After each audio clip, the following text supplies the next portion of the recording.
पुण्यामधल्या मुंडवा जमीन गैरव्यवहार प्रकरणामध्ये रजिस्ट्री रद्द करण्यात यावी, पुणे सत्र न्यायालयाचे आदेश. हवेलीच्या उपनिबंधकांना रजिस्ट्री रद्द करण्याचे न्यायालयाचे आदेश. मालमत्तेमध्ये स्वारस्य नाही, मीडिया कंपनीनं न्यायालयामध्ये सांगितलं आहे. टीईटी पेपरफुटी प्रकरणामध्ये आणखी 2 जणांना अटक. पवन यादव आणि हरिओमला उत्तर प्रदेशच्या आग्र्यामधून अटक करण्यात आली. आतापर्यंत टीईटी पेपरफुटी प्रकरणामध्ये 12 जणांना अटक करण्यात आली आहे. शिर्डी साईबाबा संस्थानाकडून प्रोटोकॉल दर्शनाच्या शुल्कामध्ये 100 रुपयांची वाढ. आता व्हीआयपी प्रोटोकॉल दर्शनासाठी भाविकांना प्रति व्यक्ती 300 रुपये मोजावे लागणार आहेत. मुंबईला पाणीपुरवठा करणाऱ्या 7 धरणांमध्ये 48.59% पाणीसाठा.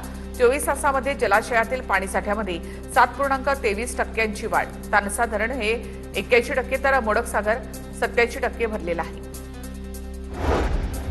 चाळीसगावच्या गौतळा अभयारण्यामध्ये केदारकुंड आणि धवलतीर्थ धबधबे प्रवाहित. डोंगरी नदीला पूर. वलठाण धरणामध्ये पाण्याची आवक सुरू आहे.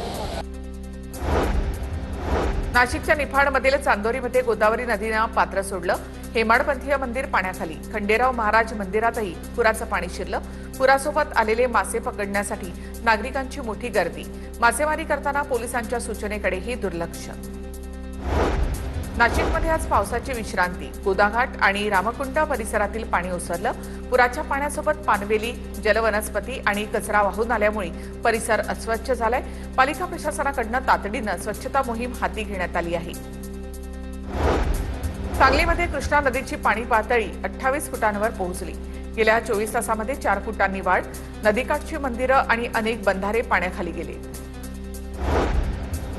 मुसळधार पावसामुळे उल्हास नदीला पूर. मोहने जलशुद्धीकरण केंद्रातील पंपामध्ये गाळ साचला. केडीएमसीची मुख्य जलवाहिनी फुटल्यामुळे शहराचा पाणीपुरवठा 48 तासांपासून ठप्प आहे.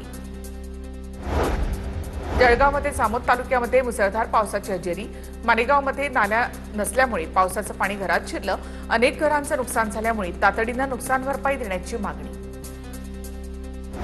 जळगावच्या मुक्ताईनगरमध्ये 2 दिवस झालेल्या पावसामुळे पुरा काकोडा परिसरामधील सर्व बंधारे पूर्ण भरले. बंधाऱ्यामध्ये मोठा पाणीसाठा झाल्यामुळे शेतकऱ्यांना सिंचनासाठी मोठा दिलासा मिळालाय. रायगडच्या खालापूरमधील मोठा गावावर भूस्खलनाचं संकट. नागरिकांचे सुरक्षित ठिकाणी स्थलांतर. खबरदारीचा उपाय म्हणून 150 ते 200 नागरिकांचं स्थलांतर. महसूल विभागाचं पथक घटनास्थळी तैनात आहे.